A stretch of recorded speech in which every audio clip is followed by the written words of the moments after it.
होणार नाही. मतदार बंधू भगिनी हे फक्त भाजपाच्या कमळालाच मतदान करणार.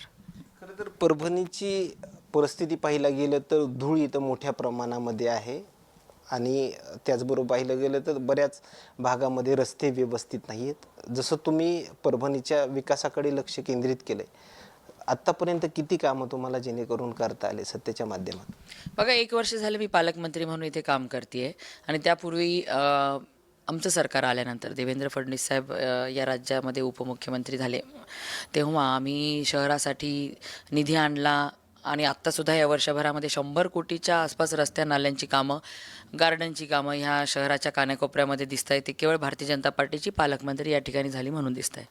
आणि धुळीचं साम्राज्य आहे, खड्ड्यांचं साम्राज्य आहे, हे सगळं दूर करायचं असेल तर भाजपच एक पर्याय आहे, हे मतदारांना चांगलं माहिती आहे.